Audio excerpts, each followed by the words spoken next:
Hits 96 and Alt 98.7. My name is Gino D, and today I am joined by Ollie and Scott of Good Neighbors with the privilege of communicating via Zoom. How you guys doing today?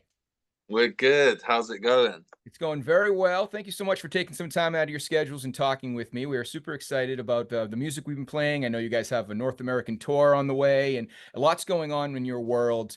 And we're going to get into all of that. But I kind of wanted to kind of get a little bit of maybe your musical beginnings. I know that this last year has been all kinds of busy for you guys. Lots have been happening, of Yeah. course, especially back in January when you kicked off home with TikTok. And we'll get into that. But I kind of wanted to start, how did Good Neighbors begin? I've read that you guys were just basically neighboring studios in East London and you kind of formed a friendship after that. But I really want to know how like the music process started. How do you start just making music with your neighbors? And you can also, I know you guys both have your own histories of music as well. So you can kind of talk about that. But how did this all come together? How did this start?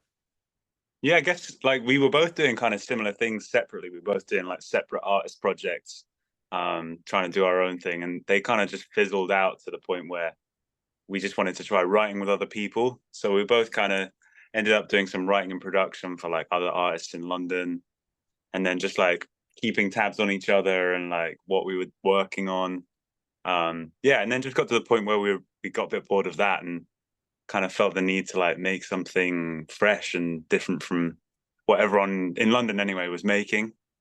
So yeah, we kind of just put our heads together and yeah, just play music for the sake of playing music and seeing what comes out. Sure. Yeah, good.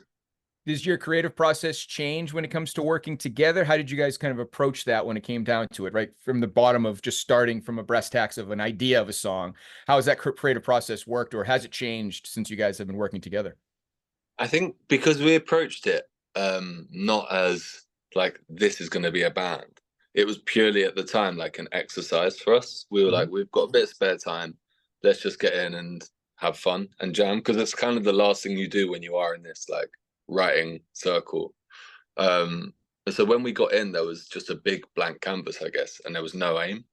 So for once, it was really nice to just throw paint at the wall and see what stuck. And I think that's how the Sonics are sounding, and that's why people like it. Like everything's very cat-handed. It's very like mic'd up in a weird ways, and like we actually use our phone mics for so much stuff just because we like to move as fast as we can just to get the ball rolling. So it's been way more creative than most of the music I've ever worked on, and very like instinctual because we know each other pretty well anyway. Known each other for like 5 years, so there's no like inhibitions when we're creating. It's kind of hard to make a fool of yourself.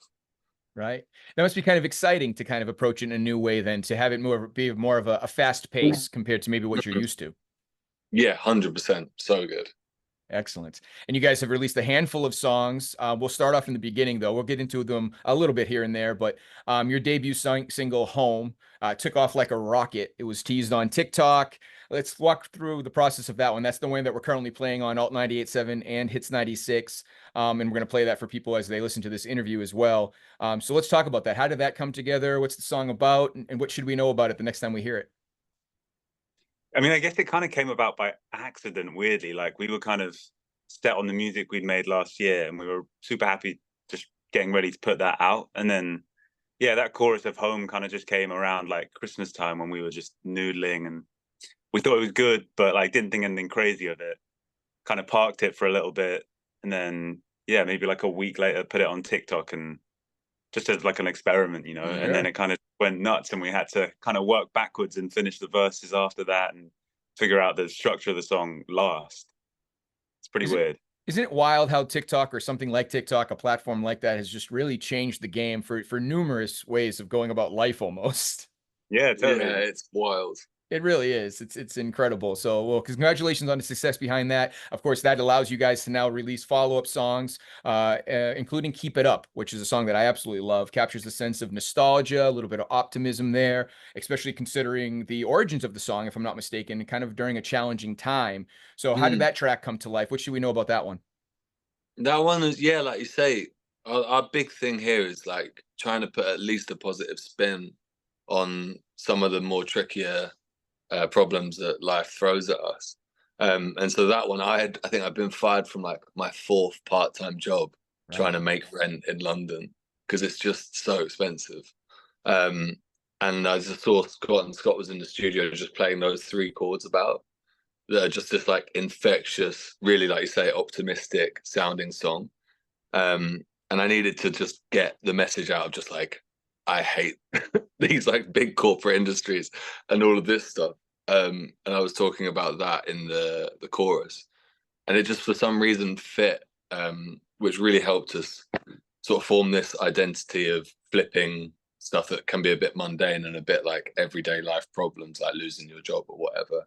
But if we put them, I guess, kind of how Passion Pit used to do, put them in this like big, bright, brash sense, it doesn't feel as sad to listen to. It's quite nice. Right. Yeah, it's interesting. Like I said, it's a song that's about all that stuff, but still gives you a positive vibe when it's all over and you're still feeling good about it. It's very cool. Another one is Daisies. It's described as a low self-esteem anthem. Talk about the inspiration behind that song. It's another one people should check out.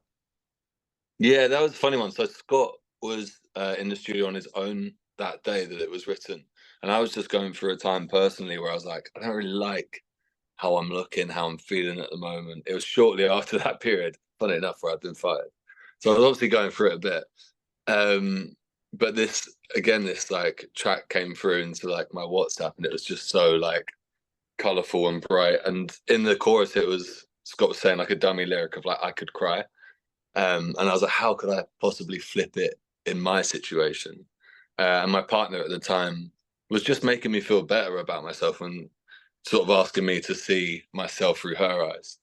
And I thought, oh, I could probably link those 2 phrases. So then the phrase like, I look so good I could cry when I see myself in your eyes, it came out. And it's that like rub of the happy sad thing that we love so much. And that one also has just been so good because we played it live when we were starting out, and people always used to come up to us and were asking, when's it going to come out? Like, they clearly did it. So it's really nice to put that one out and have people now sing along to it, which is really cool. Excellent. And I know there's a story behind a couple of your songs. You guys have been playing for quite some time, but now we actually get to be able to release them. So it's exciting. And I know later this week, you're going to be releasing a song called Bloom that we will definitely be sure to check out. I only have a couple minutes left. So one final question for you guys. You guys have kind of brought back that sound. You mentioned Passion Pit, MGMT. You guys get compared to them quite a bit. What was it feel like to kind of bring back that sound? Was that intentional, or did that just kind of where you found your spot and that's where it ended up? Yeah, I mean, we never really discussed it. It's kind of like since we've put the music out, everyone's been like, oh, yeah, it reminds me of this. And now we can go back to that old stuff and be like, oh, yeah, it kind of does. I mean, we've had a few like nods from some of them bands that we used to love being like, yeah, this is cool. Keep it up. Yeah, so it's really cool. That's satisfying. Excellent. And then I know you guys, real quick too, have your North American tour. You're coming over to the States. You're going to be doing all kinds of different shows. Next time, you're going to have to put a little bit closer to Tennessee for us to get to see you. But what are you expecting for this North American tour? It's your first ever together, which is really exciting. Yeah, we're just excited, honestly, to get out there because the songs have been streaming so well in the States. So it would just be like a pleasure to sort of give back to the people that launched all of this for us. And I've heard that the American crowds are pretty passionate, so I'm excited to see. Absolutely. We are ready to see you. And thank you again for this time for this interview. Ollie and Scott of Good Neighbors, we appreciate the time, and we'll talk to you guys next time you come around, okay? Nice, man. Thank you. All right. Have a good day. Thanks.